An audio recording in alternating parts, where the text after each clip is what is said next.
Years ago, I rented a townhouse while working on a studio contract. The house was nice, 2 BDR that I shared with my girlfriend, now my wife.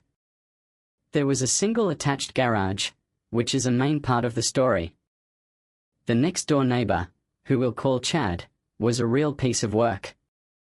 He was mid-30s, balding, which he tried to hide with a buzz cut, and one of the shortest men I've ever met. He compensated for his lack of height by having a giant lifted custom pickup truck that was too tall to park in his garage. His other pride and joy was a heavily modified Honda Civic, which he liked to rev the engine loudly most days. Chad had 4 friends who he would sit with at the end of his driveway and drink beer all day, leaving empty beer cans everywhere. When I started renting the house in the spring, Chad was initially friendly, offering to move his car to allow the movers to easier access the house. He parked in both spots, despite a visitor lot right across the street. After the movers left, Chad mentioned that the previous tenants let him use their garage for his car in the winter, as his was full of exercise equipment and the sweet motorcycle he was building. I told him that the landlord hadn't given me the key or the access code yet, and the only way I could open the garage was from the inside. Chad mentioned that neither his keys nor the code he had worked anymore either. A bit later, when I was talking to the landlord and mentioned Chad and the garage, he told me to never share the code, the keys, or the garage itself with Chad.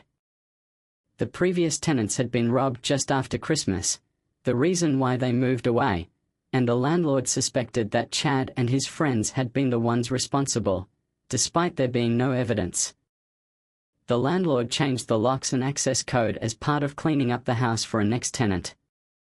A month or so later, I learned from another neighbor that Chad's dad had been a local cop and died when Chad was a teenager, and the police gave him a pass on disturbance calls and the like, something he took advantage of. Chad kept pressuring me to give him access to my garage, and got really angry when I finally told him no.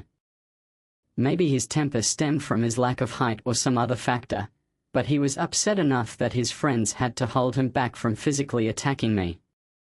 From that point on, I would find empty beer cans on my lawn. He and his friends would catcall my wife when they saw her alone. He would park his truck blocking access to my driveway, would blast music at all hours of the day and night, and other ways to make a nuisance of himself.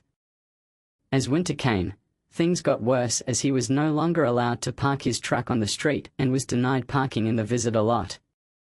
Later, some kids vandalized the car cover to his Honda and scratched the paint, which he blamed on me not letting him use my garage. After the new year, I found all of my exterior Christmas decorations ripped off the house and destroyed on my lawn. I decided to take some revenge. Starting that night, which was the beginning of a really bad cold snap, I watered his car, using the garden hose to spray down his car, from 10 p.m. to 5 a.m., every 30 minutes or so. By the next morning, a thick layer of ice covered his fast and furious mobile, pinning it to his driveway. I hid the garden hose in my garage before anyone saw it. When Chad saw the state of his car, his rage was legendary.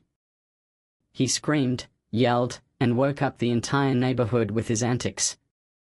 The police and fire department came, did nothing and left. Chad's friends tried to use various power tools to free his car, and one of them actually cut into one of the tires and fender using a sawzall. About a week later, the ice had thinned enough that the car popped free. Chad broke the windshield trying to remove large chunks of ice. That spring, my work contract ended and I moved away, free of Chad. I decided to share this story as I'm still good friends with my previous landlord, and he told me that Chad and his friends are now in jail after they got caught robbing a convenience store just after the recent holidays. TLDR. I watered my neighbor's car in the middle of winter, trapping it to his driveway.